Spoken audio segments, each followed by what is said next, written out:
Hello बच्चों, अभी either का एग्जाम आने वाला है। आप लोग को फॉर्मेट पक्का पता होगा एग्जाम का।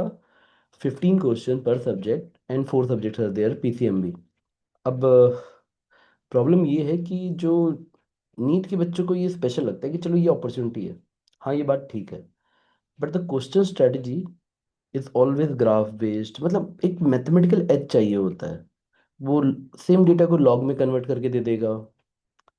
तो मेरा मतलब एज ए ओल्ड एक्सपीरियंस से समझ लीजिए कि हम ये देखते हैं कि जो बच्चा नीट स्टूडेंट होके जेई मेंस के पेपर दिया है, तो उसका सब्जेक्ट में वो वाला आईक्यू डेवलप हो जाता है जिससे उसको आइदर एग्जाम में फायदा हो।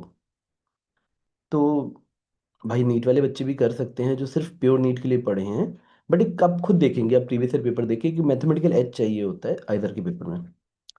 अभी देखिए बच्चों का दूसरा सवाल आता है कि कई बार सर कितने क्वेश्चन सही होने चाहिए। आइदर एक्यूरेसी के बारे में ज़्यादा है। जैसे ओल्ड में केवीपीआई एग्जाम आता था तो वो कॉन्सेप्चुअल क्वेश्चन भेजते थे। वो मतलब एग्जैक्टली ओलंपियाड कहना भी गलत होगा। बट जो जेई मीन्स के मॉडरेट लेवल के क्वेश्चन आते हैं, वेरी डिफिकल्ट नहीं, जेई मीन्स के मॉडरेट लेवल तो वैसे भरे रहते हैं जिसमें आपको सोचना तो पड़ेगा ही। हाँ, लेकिन अगर आपको लग रहा है कि आइदर का पेपर आप फॉर्मूला लिस्ट याद करके दे पाएंगे तो नहीं, इसके लिए आपको उतना पढ़ने की जरूरत नहीं। फॉर्मूला लिस्ट शायद जरूरत ही नहीं पड़ेगी। मेमोराइजेशन से अच्छा आप किसी चीज को कॉन्सेप्चुअली क्लैरिटी, मतलब डेफिनेशन अच्छे से समझ आती है। कुछ कुछ जो अगर चैप्टर्स में डेरिवेशंस थी तो वहां पे आपकी डेरिवेशन क्लैरिटी है, तो आपको बहुत फायदा होता है आइदर देते वक्त।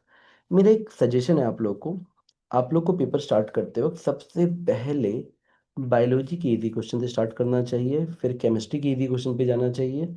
देर आफ्टर आप लोग को कुछ क्वेश्चन फिजिक्स और मैथ में सेलेक्ट करने चाहिए, फिर उसमें से जितना हो पाए करो। फिर लूप दोबारा स्टार्ट करो, बायोलॉजी, केमिस्ट्री, फिर फिजिक्स, फिर math. And the number of question should be, अगर आपकी एक्यूरेसी अच्छी है तो मैं 42 क्वेश्चन को बैलेंस्ड अप्रोच बोलूंगा। अगर आपको अच्छा इधर कॉलेज चाहिए तो 42 क्वेश्चन विथ एक्यूरेसी करने की कोशिश कीजिएगा। और उसके ऊपर आप बढ़ा पाएं तो भाई हाई रैंक, बेटर चांसेस। लेकिन 42 क्वेश्चन अटेम्प्ट विथ एक्यूरेसी का टारगेट, क्योंकि माइनस मार्किंग है, आपको इस चीज़ का ख्याल रखना है।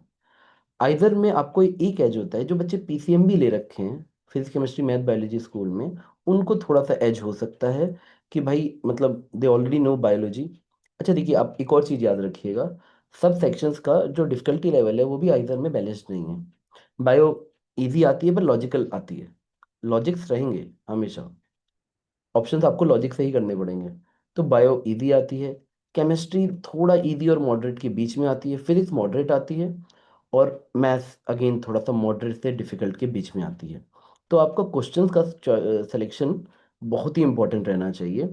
और आइजर इज वेरी वेरी, मतलब gonna be future of country. ये काफ़ी अच्छे कॉलेजेस का ग्रुप है, और मेरे ख्याल से जो आईआईटीज नहीं कर पा रहे हैं आइदर ही कर सकते हैं। तो बच्चों इसको सीरियसली देना, और we wish you all the best. जाओ अभी थोड़ा सा टाइम है आपके पास, 3-4 दिन। प्लीज़ आइदर के लिए बहुत अच्छे से तैयारी करो।